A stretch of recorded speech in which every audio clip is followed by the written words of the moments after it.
Hello students, in this video we will be discussing about some of the more concepts of the chapter atomic structure.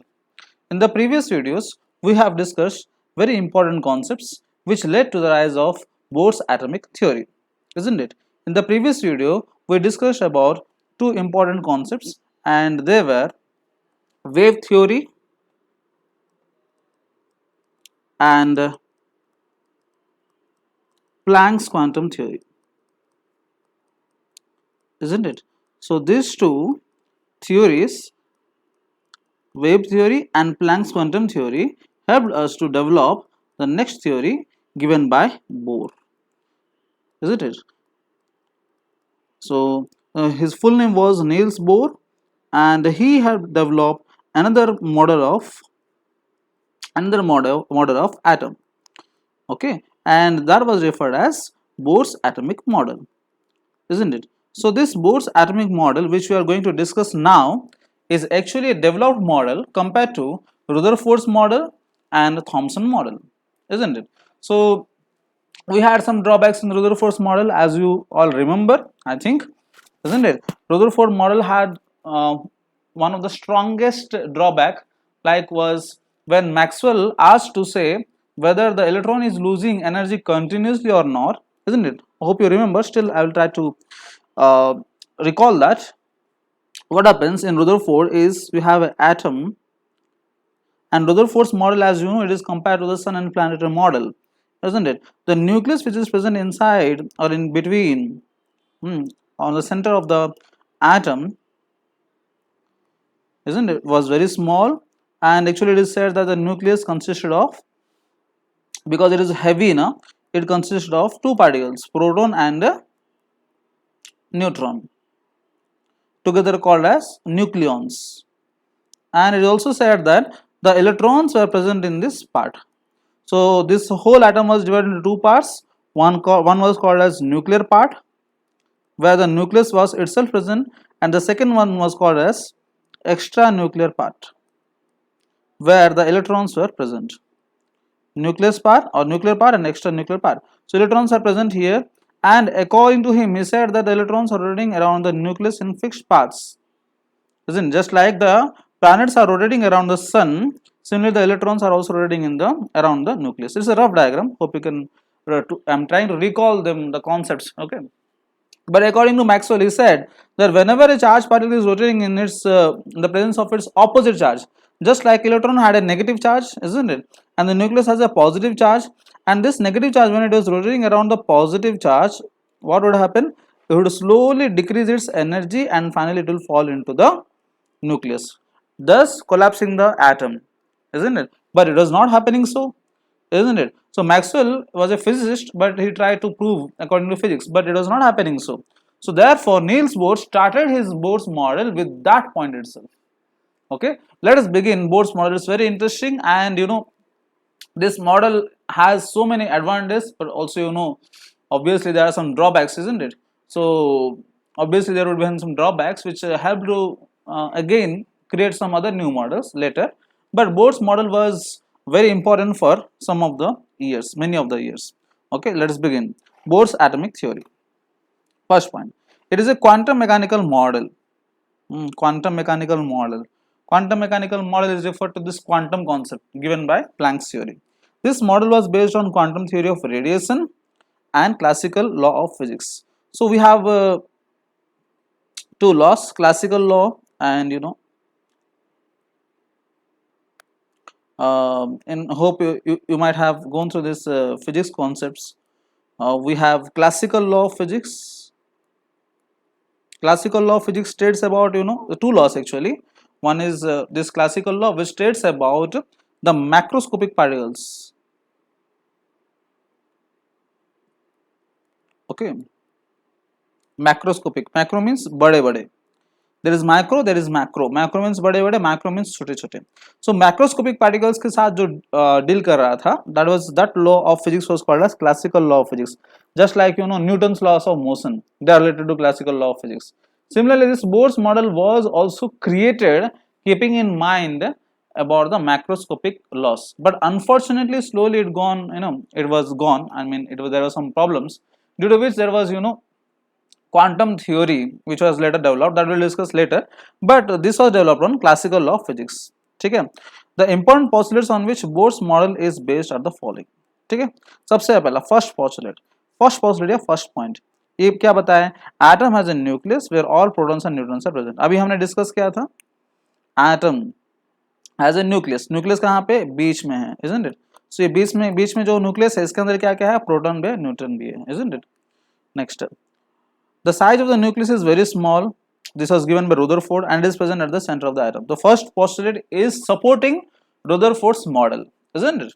Yes. Coming to the second postulate. Negatively charged electrons are revolving around the nucleus in the same way as the planets are revolving around the sun. The path of electron is circular. Again, this is also supporting whom? Rutherford's model. Isn't it? So Rutherford's model को यहाँ पे repeat किया गया है. That means what is strongly supporting Rutherford's model, isn't it? तो now the point will be asked, you know, अगर यहाँ पे इलेक्ट्रॉन्स रोटेट कर रहे हैं तो मैक्सवेल के हिसाब से अगर न्यूक्लियस के चारों तरफ आपका इलेक्ट्रॉन्स रोटेट कर रहे हैं तो मैक्सवेल के हिसाब से ये इलेक्ट्रॉन अपना एनर्जी को धीरे धीरे लूज करके पास में आके इसके अंदर गिर जाना चाहिए, लेकिन ऐसा नहीं हो रहा है. ऐसे क्यों करके क्वेश्चन पूछा गया था रुदरफोर्ड को.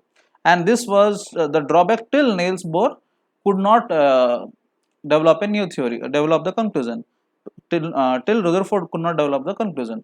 बट नील्स बोर ने बताया कि ये जो इलेक्ट्रॉन है यहाँ पे चार्ज, इसको इलेक्ट्रॉन का चार्ज नेगेटिव है, न्यूक्लियस का चार्ज पॉजिटिव है, ये इसको खींचने पर भी ये इलेक्ट्रॉन मूव नहीं करता है. क्योंकि यहाँ पे आपका अट्रैक्शन फोर्स टुवर्ड्स न्यूक्लियस जो है that was equal to the centrifugal force away from the nucleus.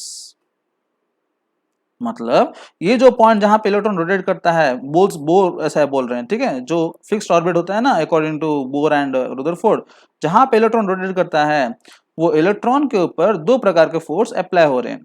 कैसे है? First force is towards the nucleus and the second force is tangent to the movement of electron. Tangent समझते हैं? Tangent means that line which is connecting, you know, this circle, this orbit, ये आपका orbit है, orbit को जो connect कर रहा है, एंड ये आपका रेडियस जो है इसका परपेंडिकुलर में है, इसको हम लोग क्या बोलते हैं? टेंजेंट. तो टेंजेंट से एक फोर्स अप्लाई हो रहा है एंड आपका सेंटर की तरफ से एक फोर्स अप्लाई हो रहा है, दो प्रकार के फोर्स. तो टेंजेंशियली कौन सा फोर्स अप्लाई हो रहा है? ये आपका सेंट्रीफ्यूगल फोर्स है. कौन सा फोर्स? Centrifugal force. एंड अंदर की तरफ कौन सा फोर्स अप्लाई हो रहा है? This is your centripetal force. कौन सा फोर्स है? Centripetal force. तो ये ऐसा पॉइंट है जहां पे आपका दोनों फोर्स इक्वल हो जा रहे हैं. सेंट्रीपिटल फोर्स किसकी वजह से हो रहा है? अट्रैक्शन की वजह से. और ये सेंट्रीफ्यूगल फोर्स बाहर की तरफ कैसे होता है? जैसे कि एग्जांपल आपको बता रहा हूं, if you tie a stone with a thread and try to revolve that and once you just, you know, जब आप रिवॉल्व करेंगे ऑब्वियसली आपको सर्कल बनेगा, दिखेगा ना. आप ट्राई कीजिए, एक पत्थर को लेके आप रस्सी में बांध के आप घुमाएंगे तो आपको एक सर्कल जैसे दिखेगा. Once the moment to leave that stone, उसका जो direction of movement of that stone will be tangential to that, you know, thread आपने जो पकड़ा है उसका रेडियस, है ना. थ्रेड उसका रेडियस ऐसे काम करेगा, है ना, वो सर्कल जब क्रिएट होगा तो, एंड उसमें आपका टेंजेंशियली वो आपका स्टोन मूव करेगा. इसका मतलब क्या है? आपका जो बाहर का तरफ फोर्स है जिसको सेंट्रीफ्यूगल फोर्स बोलते हैं वो टेंजेंशियली रहता है. तो इस केस में यहाँ पे इलेक्ट्रॉन का कुछ हो नहीं रहा है according to Rutherford and Bohr's, क्योंकि दोनों फोर्स इक्वल हैं. ठीक है, तो सेंट्रीपिटल फोर्स किसके वजह से क्रिएट हो रहा है? आपका अट्रैक्शन. किस प्रकार का अट्रैक्शन? इसको हम लोग बोलते हैं इलेक्ट्रोस्टैटिक फोर्स ऑफ अट्रैक्शन. कौन सा force of attraction? Electrostatic force of attraction. किस किस के बीच में है? आपका न्यूक्लियस एंड इलेक्ट्रॉन के बीच में. न्यूक्लियस का चार्ज पॉजिटिव है एंड इलेक्ट्रॉन का चार्ज नेगेटिव है. इन दोनों के बीच में कौन सा फोर्स ऑफ अट्रैक्शन अप्लाई हो रहा है? इलेक्ट्रोस्टैटिक फोर्स ऑफ अट्रैक्शन, जिसके वजह से ये अंदर का फोर्स सेंट्रीपिटल हो गया, बाहर का जो रोटेट करने की वजह से क्रिएट हो रहा है.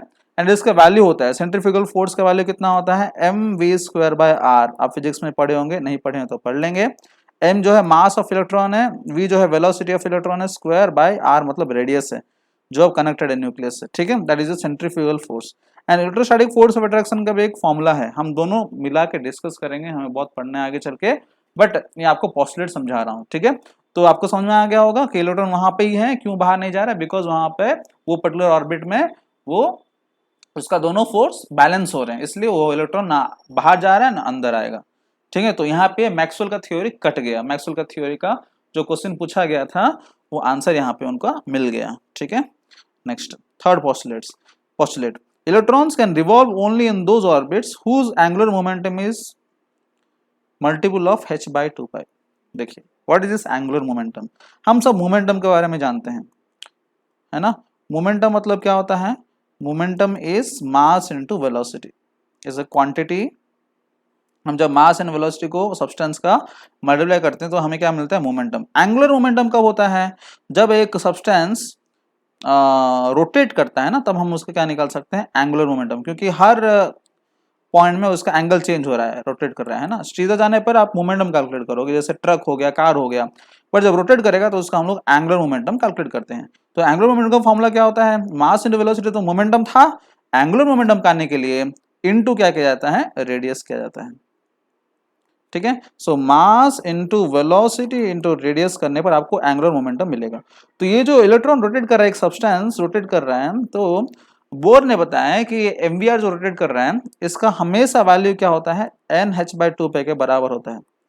n क्या है आपका, मल्टीपल ऑफ h/2π होता है। मल्टीपल मतलब समझ रहे हैं, n के जगह में 1 हो सकता है, 2 हो सकता है, 3 हो सकता है, कुछ भी हो सकता है, बट फ्रैक्शन नहीं होगा। ठीक है, क्या नहीं होगा, फ्रैक्शन नहीं होगा।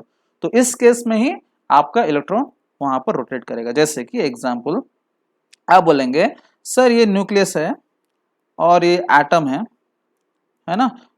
रफ डायग्राम बना रहा हूँ, प्लीज ट्राई टू अंडरस्टैंड। तो हम लोग दूसरा पेज में बना लेते हैं। ठीक है, यहाँ पे देखिए, अगर रफ डायग्राम बना के देखेंगे, अगर मान लीजिए आपका ये न्यूक्लियस है, न्यूक्लियस के चारों तरफ आपका जो एक्स्ट्रा न्यूक्लियर पार्ट है, ठीक है, तो एक्स्ट्रा न्यूक्लियर पार्ट में आपका कौन है, इलेक्ट्रॉन्स है। अगर मान लीजिए इलेक्ट्रॉन्स यहाँ पर रोटेट कर रहे हैं, ठीक है, तो आप बोलेंगे सर इलेक्ट्रॉन्स कहीं पर भी हो सकते हैं, मैं यहाँ पे एक ऑर्बिट बना लूंगा और एक ऑर्बिट इधर बना लूंगा और एक ऑर्बिट थोड़ा पतला करके बना लूंगा।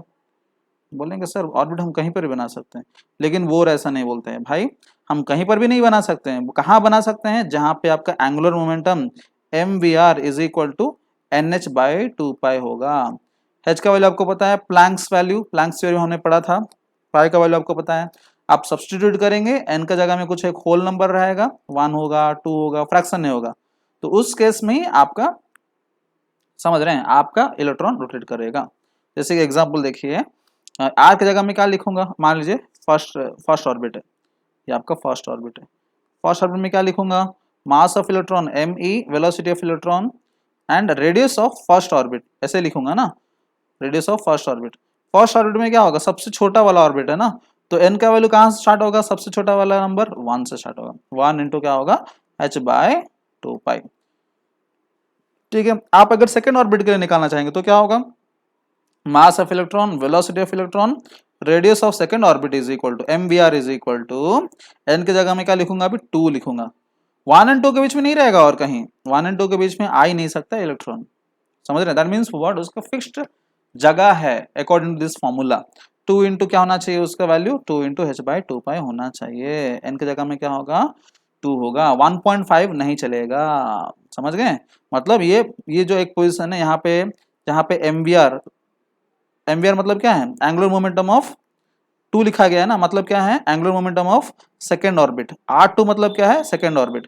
सेकेंड ऑर्बिट का जो एंगुलर मोमेंटम है किसके बराबर होना चाहिए, 2h/2π होना चाहिए। अगर आप 1.5 h/2π का ले लेंगे, वो आपका सेकेंड ऑर्बिट नहीं बनेगा। सेकेंड ऑर्बिट कब बनेगा, जब n की जगह में आप 2 बनाएंगे, समझ गए। तो सिंपल फॉर्मूला है आपका mvr इज इक्वल टू क्या लेना चाहिए, NH/2π, जहां पे n is always a whole number, you can not take a fraction. ठीक है, next fourth postulate, the orbits in which electron can revolve are known as stationary orbits। stationary orbits मतलब कभी उसका जगह चेंज नहीं हो जाएगा, जहां पर है वहीं पर है। ठीक है, stationary means in rest, because in these orbits energy of electron is always constant। वो बोल रहे हैं कि आपका जो ऑर्बिट्स हैं, वो सारे के सारे ऑर्बिट्स को हम लोग क्या बोल सकते हैं, एनर्जी लेवल्स बोल सकते हैं। क्या बोल सकते हैं, एनर्जी लेवल्स बोल सकते हैं। इसको समझने के लिए ट्राई कीजिए, आप अगर एक एटम बना के रखे हैं, यहाँ पे एक न्यूक्लियस है एंड चारों तरफ इसका एक्स्ट्रा न्यूक्लियर पार्ट है, ठीक है, तो यहाँ पे पहला ऑर्बिट का एनर्जी अगर मान लीजिए 10 जूल्स। दूसरा ऑर्बिट का एनर्जी हम लोग देखेंगे आगे चल के बढ़ती जाएगा एक्चुअली 20 जूल्स। ये क्या है ना, फिक्स्ड है, यहाँ आपका एनर्जी फिक्स्ड है। जो इलेक्ट्रॉन यहाँ पे रोटेट करता है उसका एनर्जी कितना होगा, पहला ऑर्बिट में जो रोटेट करता है उसका एनर्जी कितना होगा, 10 जूल्स ही होगा, है ना। आप उसको अगर हीट कर दिए तो क्या होगा, इलेक्ट्रॉन मूव करेगा कहाँ तक, सेकेंड ऑर्बिट तक। अगर मान लीजिए उसको हीट कर दिए आपने, 10 जूल फिर से ऐड कर दिया हीट करके, हीट एनर्जी दिए, हीट एनर्जी दिए तो उसका एनर्जी बढ़ गया, तो 20 अगर पहुंच जाएगा तो कहाँ चले जाएगा, वो सेकेंड ऑर्बिट में पहुंच जाएगा। समझ गए ना। सो हर एक ऑर्बिट का एक एनर्जी लेवल होता है। जैसे कि आप जब मूवी थिएटर में जाएंगे तो आपको अलग अलग लेयर मिलेगा, जैसे होता है ना gold, silver and diamond, silver gold and diamond, है ना।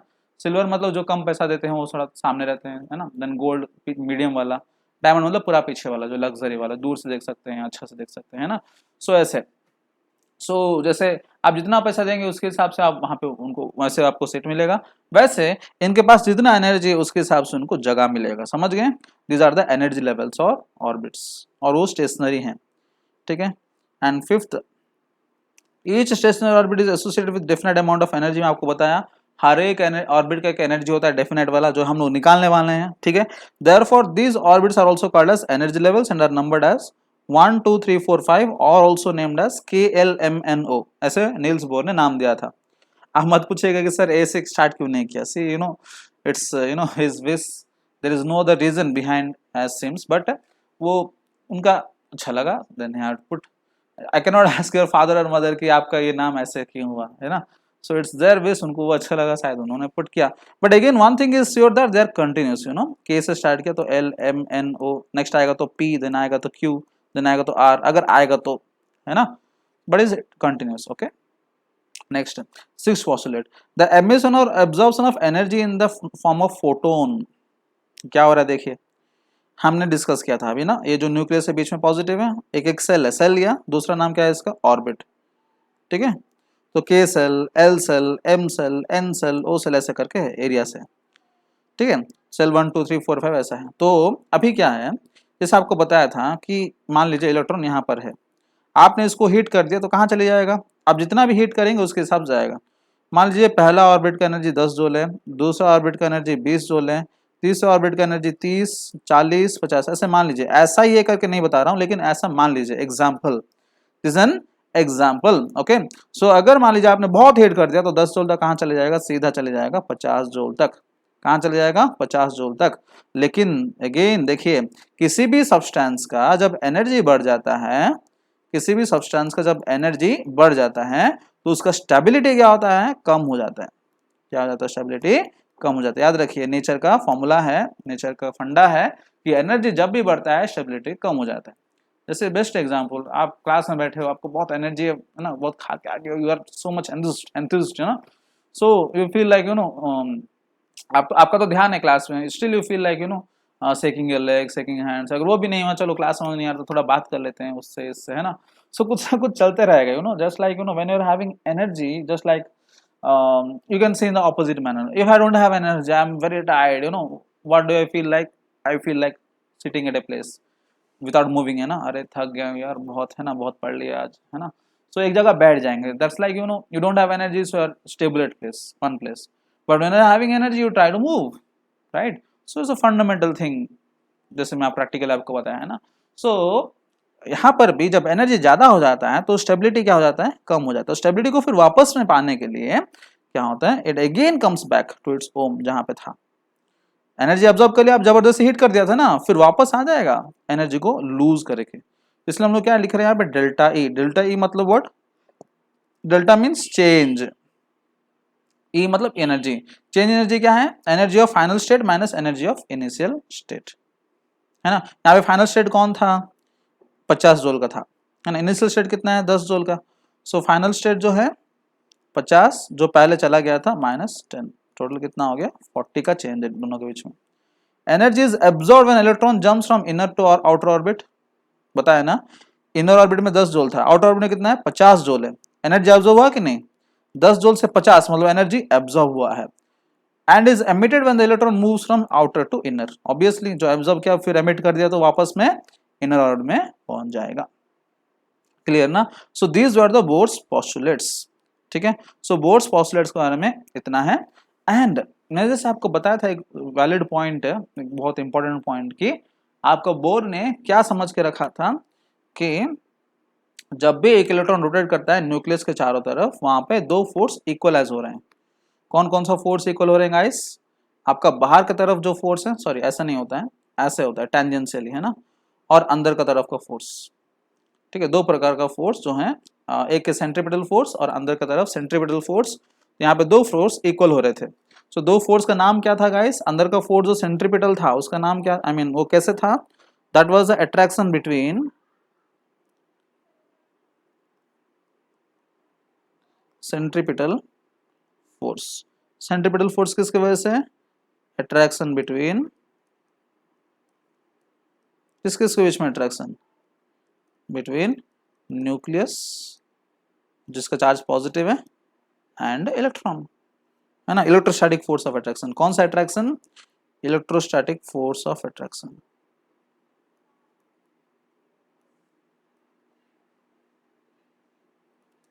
ठीक है, ये आपका अंदर का फोर्स है।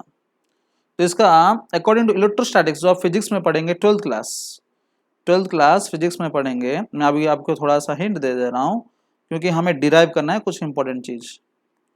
ठीक है, ट्वेल्थ क्लास फिजिक्स में पढ़ेंगे इलेक्ट्रोस्टैटिक्स चैप्टर में, किसी भी दो ऑपोजिट चार्जेस के बीच में,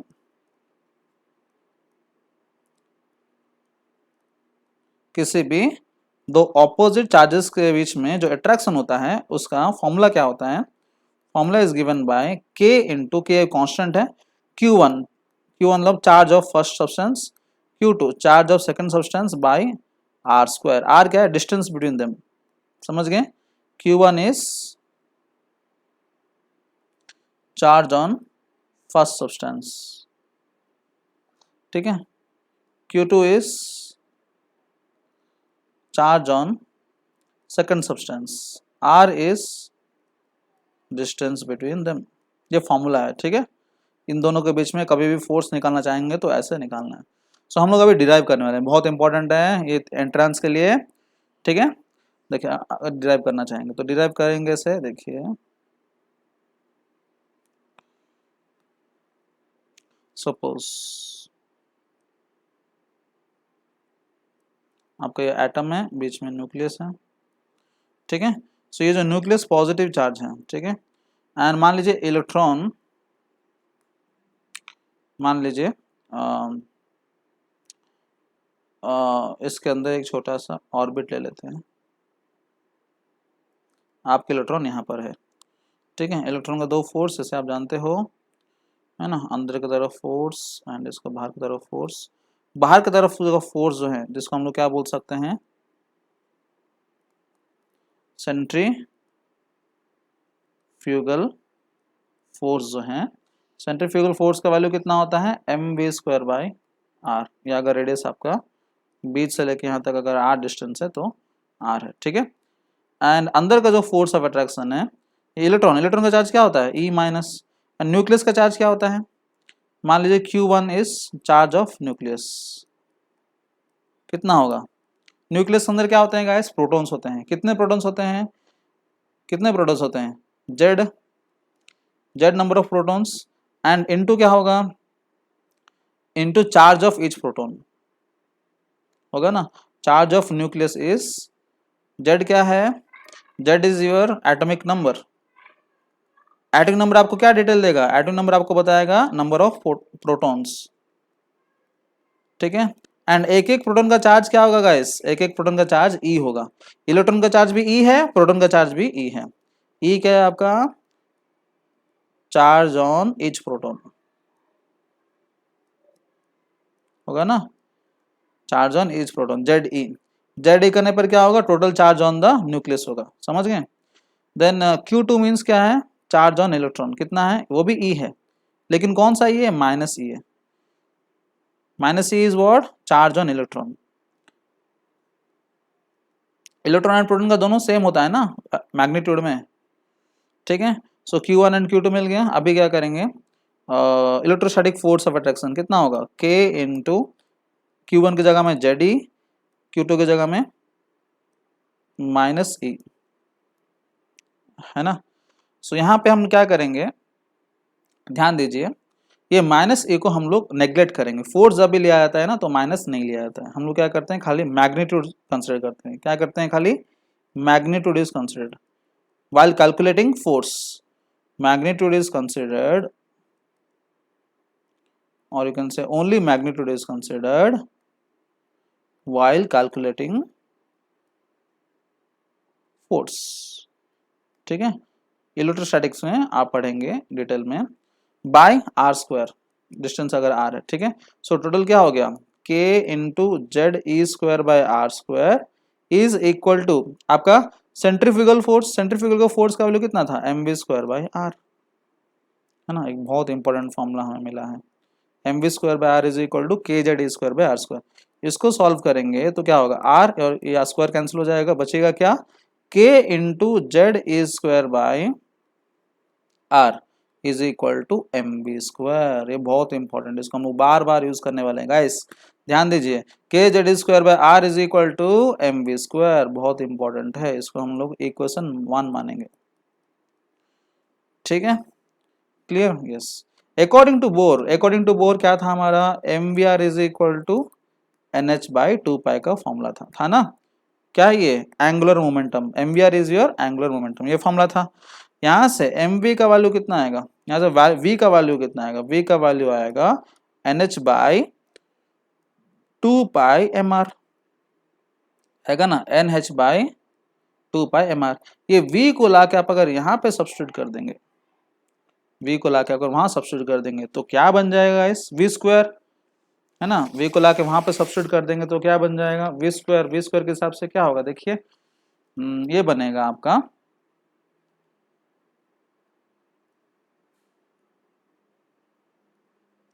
ठीक है, ये बनेगा आपका, पुट कर दीजिए वहां पे, बाय पुटिंग देयर हमें मिल जाएगा K into Z E square by R is equal to M into N H by 2 pi M R का स्क्वायर, है ना। तो यहाँ पे आप अगर जब आर के लिए सॉल्व करोगे, आर, तो आर का वैल्यू मिल जाएगा, आर का वैल्यू मिल जाएगा N square H square by, ये जो आर दिख रहा है ना यहाँ पे स्क्वायर और यहाँ पे आर खाली है, सब्स्टिट्यूट करेंगे, सॉल्व करेंगे तो आपको मिल जाएगा 4 pi square M Z E square. ये आपका आर का वैल्यू है। आर क्या है guys, R is your radius of that orbit. R क्या है, रेडियस ऑफ द ऑर्बिट, जहां पे आपने इलेक्ट्रॉन को रखा था उसका रेडियस, ऑर्बिट का रेडियस, ठीक है, वो आपका आर हो गया। तो ये आर का वैल्यू यहाँ पे देखिए, इसमें एच वैल्यू आपको पता है, H is your Planck's constant. H क्या है, प्लैंक्स कांस्टेंट, ठीक है। और पाई का वैल्यू आपको पता है, इसका वैल्यू कितना है प्लैंक्स कांस्टेंट का, 6.626 इंटू 10 पावर -34 जूल सेकेंड, ठीक है। पाई का वैल्यू आपको पता है 3.14। एम की जगह में क्या डालेंगे, मास ऑफ इलेक्ट्रॉन डालेंगे, कितना है 9.1 इंटू 10 पावर -31 kgs, ठीक है। और यहाँ पे कांस्टेंट कौन कौन है, ई क्या है, E is charge on electron और प्रोटॉन, जो भी फर्क ही नहीं पड़ रहा है, दोनों का वैल्यू सेम है, कितना 1.6 इंटू 10 पावर -19 कूलम्स। कांस्टेंट कौन है, एन कांस्टेंट है, जेड कांस्टेंट है, कांस्टेंट होगा कि नहीं, वो एक पर्टिकुलर एटम के लिए वो दोनों कांस्टेंट होंगे कि नहीं। एन क्या है आपका, एन आपका ऑर्बिट, जेड क्या है आपका, जेड आपका एटॉमिक नंबर, थोड़ी ना एटम नंबर का, एटम का एटॉमिक नंबर चेंज हो जाएगा, है ना, रेडियस भी तो चेंज नहीं कर सकते, दोनों कांस्टेंट है। So by putting all the values, by substituting the values, ठीक है, हमें मिल जाएगा R is equal to, substitute करके देखिएगा, चेक कर सकते हैं आप, 0.529 इंटू 10 पावर -10, दोनों तो कांस्टेंट है, तो क्या बचेगा एन स्क्वायर बाई जेड। देखिए ऊपर में एन स्क्वायर था, ये बच जाएगा, और नीचे का जेड बच जाएगा, बाकी सब आप पुट कर सकते हैं वैल्यूज, ठीक है। N square by Z meter बनेगा, तो 10 पावर -10 मीटर है, तो इसको हम लोग क्या लिख सकते हैं, एंगस्ट्रॉम्स लिख सकते हैं। क्या लिख सकते हैं, angstroms. 0.529 into N square by Z angstroms, angstroms मतलब 10 पावर -10 मीटर। सो फाइनली हमें एक मिल गया radius of electron in nth orbit, जो कौन सा भी इलेक्ट्रॉन, जो कौन सा ऑर्बिट भी हो उसका कितना हो जाएगा radius 0.529 into N square by Z angstroms. ठीक है, ये वैल्यू बहुत इंपॉर्टेंट है, हम लोग डायरेक्टली इसको फॉर्मूला को पुट करेंगे। सो डेरिवेशन ही बहुत इजी है, डेरिवेशन याद रख सकते हो, बहुत अच्छा है, फॉर्मूला वहीं पर भी इंस्टेंटली डिराइव कर सकते हैं, या तो you can directly remember the formula. ठीक है, वैसे जब रेडियस मिल गया आप वेलोसिटी भी निकाल सकते हो। मैं आपको बोला कि इलेक्ट्रॉन फिक्स पाथ में रोटेट भी करता है ना, कुछ वेलोसिटी में अकॉर्डिंग टू बोर, है ना। सो वेलोसिटी भी निकाल सकते हैं। कैसे निकालेंगे, आपको एक equation one from equation one क्या था, इक्वेशन वन था M V R sorry M V square is equal to K Z A square by R, ये इक्वेशन वन था। और दूसरा हमारा और एक फॉर्मूला था इक्वेशन वन से, हो सकता है इक्वेशन वन से आप निकाल सकते हो v का वैल्यू, लेकिन स्क्वायर रूट निकालना पड़ेगा, है ना। यहाँ पे v तो आपको दिख रहा है लेकिन स्क्वायर रूट निकालना पड़ेगा। सो बेटर आप थोड़ा और आसान कर दीजिए इसको। और एक इक्वेशन था हमारा M V R is equal to N H by two pi, है ना, हमारा कौन सा formula, angular momentum of Bohr's orbit. यहाँ से आप क्या कर सकते हो, v का वैल्यू निकाल सकते हो, v is equal to N H by two pi M R. R का वैल्यू आपको निकल गया है, पुट डायरेक्टली, ये आर का वैल्यू जो है यहाँ पे जो है पुट कर दीजिए यहाँ पे, है ना। By putting the value of R आपको वेलोसिटी का वैल्यू मिल जाएगा, वेलोसिटी इज इक्वल टू कितना मिल जाएगा, सब्स्टिट्यूट करेंगे, सॉल्व करेंगे, 2.18 इंटू 10⁶ z बाई n मीटर पर second, by putting the value of radius in here, यहाँ पे आपको ये मिल जाएगा। पाई का वैल्यू पुट करेंगे, एम का वैल्यू पुट करेंगे तो आपको इतना वैल्यू मिल जाएगा। सो ये क्या है, velocity of electron in nth orbit. ये क्या है, Vn is velocity of electron in nth orbit. ठीक है, वेलोसिटी भी मिल गया। एंड फाइनली हम क्या निकालेंगे, हम बताए थे कि हर एक ऑर्बिट के पास क्या है, हर एक ऑर्बिट के पास क्या है, एनर्जी है ना। तो हर एक ऑर्बिट को क्या बोलते हैं हम लोग, एनर्जी लेवल्स बोलते हैं। तो हम लोग को अभी क्या करना है, एनर्जी कैलकुलेट करना है। ठीक है, so final calculation is calculation of energy. ये सारे फॉर्मूलास इंपॉर्टेंट है एंट्रेंस के लिए, आप अगर डायरेक्टली फॉर्मूला याद रख सकते हो तो अच्छा है, टाइम सेव होगा, और else you can remember the derivation. Calculation of energy, जो टोटल एनर्जी है, total energy is combination of is always potential energy and kinetic energy. तो किसी भी दो ऑपोजिट चार्जेस के बीच में पोटेंशियल एनर्जी कैसे कैलकुलेट किया जाता है, पोटेंशियल एनर्जी का फॉर्मूला है k into Q one into Q two by खाली आर। वहां पे आर स्क्वायर था फोर्स में, यहाँ पे क्या है, खाली आर है। ठीक है, तो यहाँ पे हम लोग क्या करेंगे, k इंटू क्यू वन की जगह हम लोग क्या डालेंगे, force of charge on nucleus, जो कि ZE आया था, है ना, पहले जस्ट पहले के थे। चार्ज ऑन द इलेक्ट्रॉन कितना लेंगे, यहाँ पे -E लेना ही पड़ेगा, क्योंकि हम लोग यहाँ पे क्या कैलकुलेट कर रहे हैं, पोटेंशियल एनर्जी। जब भी हम लोग एनर्जी कैलकुलेट करते हैं we need to consider the sign also, sign जो कि नेगेटिव यहाँ पे है ना, बाय क्या होगा आर। सो कितना आ जाएगा, -KZE² बाय आर, है ना। नेक्स्ट काइनेटिक एनर्जी कैसे निकालेंगे, काइनेटिक एनर्जी का फॉर्मूला क्या है, हाफ mv²। एंड आपको ये पता है, क्या पता है आपको, फ्रॉम इक्वेशन वन में क्या था, mv² इज इक्वल टू क्या था, k into Z² by R², sorry R, ये था।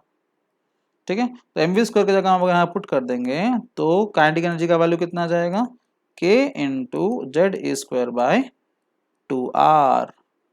ये आपका क्या है, काइनेटिक एनर्जी है। ये आपका क्या था, पोटेंशियल एनर्जी है। दोनों को जोड़ देंगे अभी, सॉरी स्क्वायर है, दोनों का हम क्या करेंगे, जोड़ देंगे। Total energy is equal to potential energy plus kinetic energy is equal to -KZE² by R plus KZE² by 2R। कितना वैल्यू आएगा, आप एलसीएम निकालिए, के जेड स्क्वायर तो कॉमन है ना, के जेड स्क्वायर जब कॉमन हो जाएगा तो आपको अल्टीमेटली आ जाएगा minus K Z square bye 2r। ठीक है, ये आपका वैल्यू आएगा, ये आपका क्या है टोटल एनर्जी। ठीक है, सो अभी टोटल एनर्जी का जो आया वैल्यू कितना आया minus K Z square bye 2r। इसको आप कैलकुलेट कर सकते हो, कैलकुलेट करके देख सकते हो, कंफर्म कर सकते हो। ठीक है, इतना ही आएगा। देखिए वही ये माइनस के जेड स्क्वायर इधर अगर आएगा तो क्या होगा प्लस के जेड स्क्वायर बाय 2r ना, विच इज इक्वल टू ये अगर उस तरफ जाएगा तो K Z square by R 2 into है ना, सो वही आएगा। तो ये जो है आपका टोटल एनर्जी, टोटल एनर्जी में आप अगर वैल्यूज पुट करेंगे, आर का वैल्यू कितना था,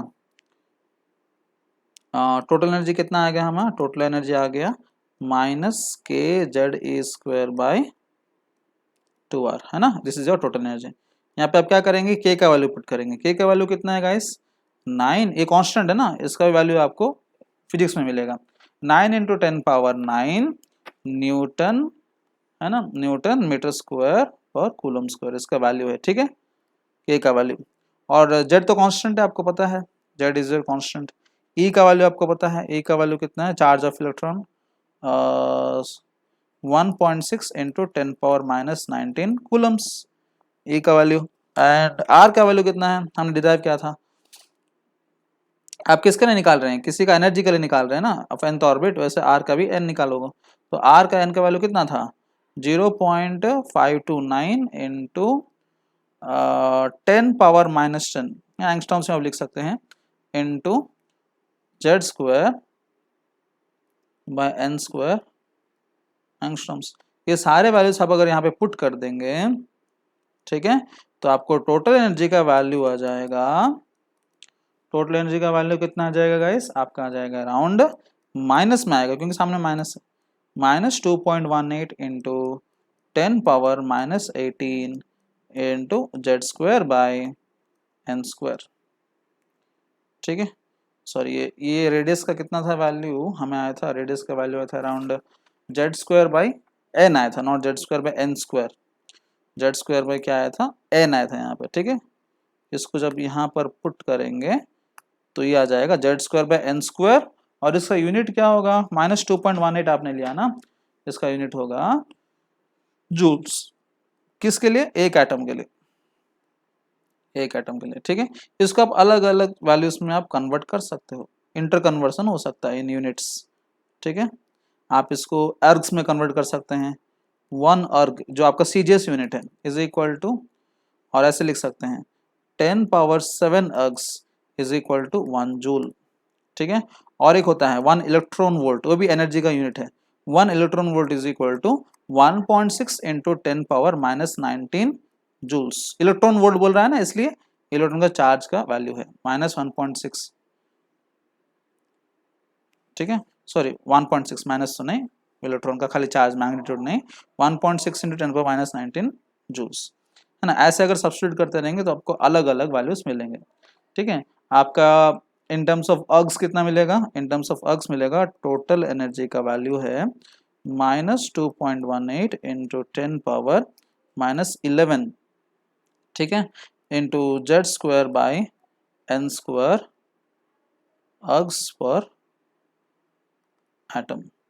ठीक है, in terms of electron volt कितना आएगा, सारे वैल्यू सब सब्स्टिट्यूट किए हैं। ठीक है, minus 13.6 into Z square by N square, देखिए यहाँ पे देखिए आपका Z square N square fix है। ठीक है, इलेक्ट्रॉन वोल्ट्स पर एटम। ठीक है, ये सब अलग अलग डिफरेंट डिफरेंट क्वांटिटीज में आपका वैल्यूज। ठीक है, तो हमने तीन चीज यहाँ पे निकाला, क्या क्या, radius of electron in nth orbit, velocity of electron in nth orbit and energy of electron in nth orbit. तीनों को मैं एक साथ लिख रहा हूं यहाँ पे, कंक्लूजन्स।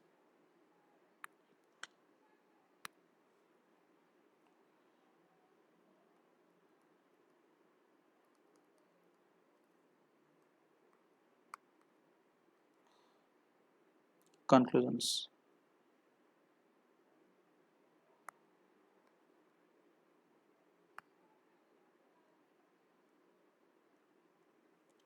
ठीक है।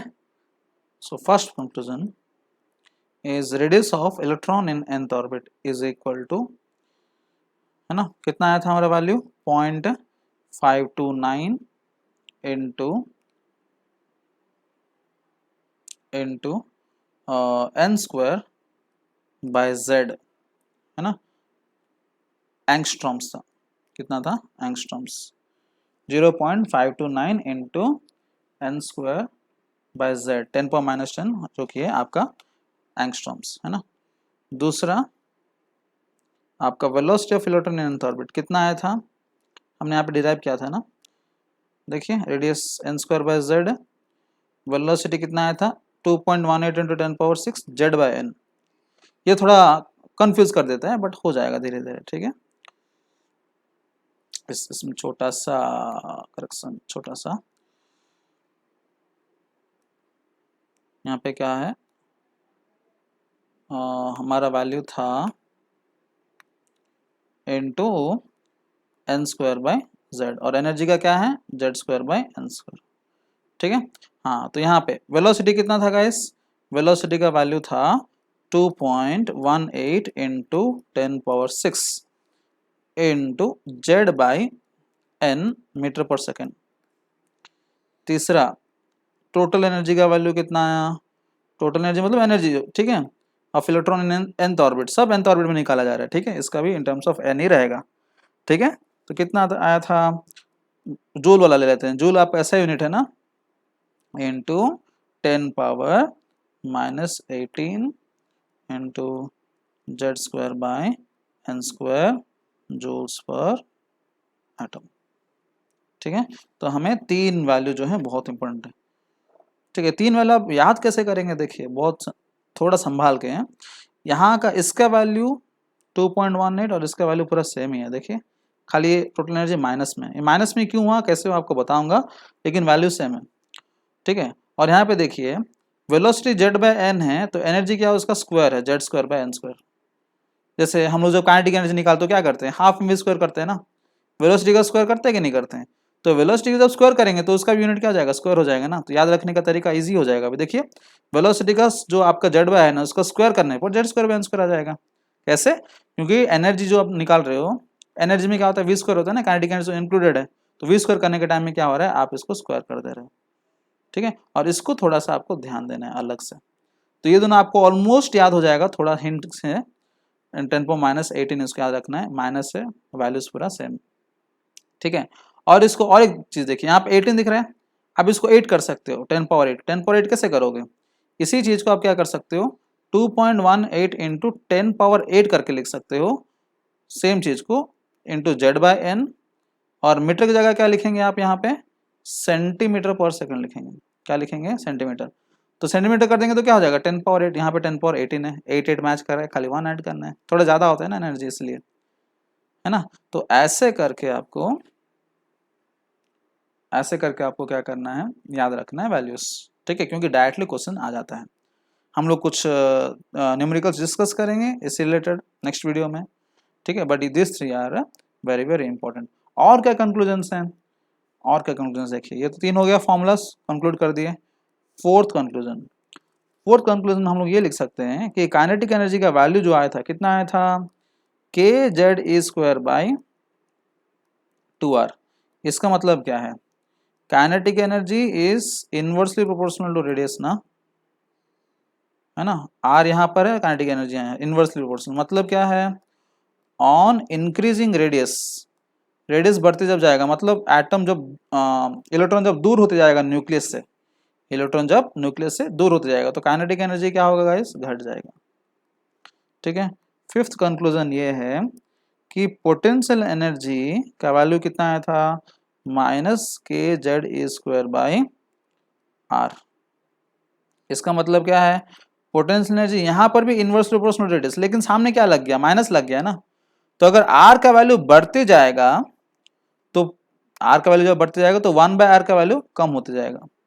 मैथमेटिकली गाइस कुछ केमिस्ट्री से लेना देना नहीं है ना, आर का वैल्यू अगर बढ़ाऊंगा तो क्या होगा on increasing radius negative value कम होते जाएगा ना, नेगेटिव वैल्यू कम हो जा रहा है मतलब ओवरऑल क्या है बढ़ रहा है ना, वो सामने माइनस आ गया तो क्या होगा पोटेंशियल एनर्जी आपका बढ़ेगा मैथमेटिकली, ठीक है। और तीसरा क्या है आई मीन सिक्स्थ वाला क्या है, टोटल एनर्जी क्या था इज इक्वल टू माइनस में था के जेड स्क्वायर बाय 2r था, तो टोटल एनर्जी क्या है, यहाँ पे क्या है, is inversely proportional again -1/r, ये भी ऐसा ही है। ऑन इंक्रीजिंग रेडियस, रेडियस अब बढ़ाते जाएंगे, माइनस आ गया ना सामने, ये तो ऐसे इनवर्सली प्रोपोर्शनल है, सामने माइनस आएगा तो क्या होगा, उल्टा हो जाएगा। यहाँ पर भी आपका टोटल एनर्जी क्या होगा, बढ़ेगा, क्या होगा, बढ़ेगा। ठीक है, तो यहाँ पे देखिए सामने माइनस आ गया, इसका रीजन आपको बता रहा हूँ। टोटल एनर्जी के सामने क्या है, नेगेटिव है, तो टोटल एनर्जी नेगेटिव क्यों हुआ, why total energy is negative. Energy कभी नेगेटिव होता है, नहीं होता है, लेकिन हम यहाँ पे टोटल एनर्जी नेगेटिव क्यों आया फॉर्मूला के हिसाब से, देखिए। तो ये हमारा जितना सब कैलकुलेशन हुआ है, आप ये चीज देखिए, जब आप एटम से, न्यूक्लियस से आपका इलेक्ट्रॉन दूर जाते रहा है ना, न्यूक्लियस से दूर जाते रहा है इलेक्ट्रॉन, तो उसका क्या हो रहा है, टोटल एनर्जी क्या हो रहा है, बढ़ रहा है ना। तो अगर मैं एक इलेक्ट्रॉन को पूरा बाहर ले लिया एटम से, एटम का एक बाउंड्री होता है ना, मान लीजिए आपका एटम का बाउंड्री, एटम का बाउंड्री से इलेक्ट्रॉन को बाहर ले लिया, इसको हम लोग क्या बोलते हैं, अभी इलेक्ट्रॉन क्या है, रेस्ट में है। तो साइंटिस्ट लोग बोले जब इलेक्ट्रॉन रेस्ट में है तो उसका एनर्जी क्या होना चाहिए, जीरो होना चाहिए। क्या होना चाहिए, जीरो। तो हम लोग डिस्क्राइब कैसे करते हैं, when the electron is far away, infinitely far away from the nucleus, when the electron is infinitely far away from the nucleus, जब वो रेस्ट में हो जाता है, रेस्ट क्यों हो जाता है, क्योंकि यहाँ पे न्यूक्लियस था, वो घूम रहा था, है ना, चारों तरफ, लेकिन वो रेस्ट में, मानते हैं कि इलेक्ट्रॉन जब दूर चला जाता है फोर्स ऑफ अट्रैक्शन अप्लाई नहीं होता है। न्यूक्लियस का भी एक रेंज होता है ना, ऐसे थोड़ी ना पूरा गांव भर को खींचेगा ना, जो रेंज में उतना ही खींचेगा। तो अगर बाहर है तो उसको खींच नहीं पाएगा, तो वहां पे रेस्ट में है, तो रेस्ट में जब होता है तो एनर्जी जीरो होता है। हम बोल रहे हैं कि दूर में जब एनर्जी जीरो मानते हैं, रेस्ट में जब इलेक्ट्रॉन है, इलेक्ट्रॉन इन रेस्ट, और when the electron is infinitely far away from the nucleus, अगर जीरो है तो ऑब्वियसली जब ऑर्बिट्स में रहेगा इलेक्ट्रॉन, रोटेट करते रहेगा, तो उसका एनर्जी क्या होगा, जब ऑर्बिट में एक इलेक्ट्रॉन है तो उसका एनर्जी क्या होगा, उसका एनर्जी आपका कम ही होगा ना, उसका एनर्जी क्या होगा गाइस, कम ही होगा। जैसे कि देखिए यहाँ पर इलेक्ट्रॉन यहाँ पर रोटेट कर रहा है ना, अगर यहाँ पे इलेक्ट्रॉन रोटेट कर रहा है तो आपको पता है कि यहाँ पर जीरो है, आपको पता है कि यहाँ पर जीरो है, बाहर में जीरो है, लेकिन अंदर में क्या होगा, उससे कम होगा। तो अगर यहाँ पर जीरो है तो अंदर में उससे कम मतलब क्या, नेगेटिव होना चाहिए ना। तो स्ट्रेटेजिकली साइंटिस्ट लोग फिक्स कर दिए हैं ऐसे, कि बोल रहे हैं कि जब दूर चले जाएगा, जब दोनों के बीच में फोर्स ऑफ अट्रैक्शन नहीं होगा, न्यूक्लियस एंड इलेक्ट्रॉन के बीच में, तब उसका एनर्जी जीरो है। फोर्स ऑफ अट्रैक्शन नहीं है तो इलेक्ट्रोस्टैटिक फोर्स ऑफ अट्रैक्शन नहीं है, तो ऑब्वियसली वो है ना फ्री हो गया है, फ्री हो गया तो क्या होगा, वो इलेक्ट्रॉन वहां पे बिंदास है। तो यहाँ पे फोर्स ऑफ अट्रैक्शन कब बढ़ेगा, जब एनर्जी कब बढ़ेगा, जब दोनों के बीच में अट्रैक्शन ऐसे ये होते रहेगा। ठीक है, तो इसीलिए हम क्या मानते हैं कि अंदर में नेगेटिव है, इसलिए बाहर में जीरो हो जाएगा। धीरे धीरे क्या हो रहा है, नेगेटिव से जीरो बढ़ते जा रहा है, नेगेटिव से जीरो बढ़ते जा रहा है। ठीक है, और भी डिटेल में आप इलेक्ट्रोस्टैटिक्स में पढ़ोगे, लेकिन अभी यहाँ के लिए इतना याद रखिए। ठीक है, तो आपके लिए होमवर्क है कि आपको रेशियोज निकालना है, potential energy, kinetic energy and total energy का, ये रेशियोज आपको निकालना है। ठीक है, सो रेशियो निकाल दीजिए, हम लोग नेक्स्ट वीडियो में कुछ न्यूमेरिकल्स प्रैक्टिस करेंगे, तो आपको ये वाला कॉन्सेप्ट क्लियर हो जाएगा। ठीक है, thank you very much for attentive hearing, will meet in next video. कुछ डाउट्स है then you can clear with me. ये डेफिनेशन है, ये फॉर्मूलास इंपॉर्टेंट है अल्टीमेटली, आप फॉर्मूलास याद कर लिए तो आपका काम खत्म हो गया। No need to go for definition, no need to go for your derivation. Okay, thank you.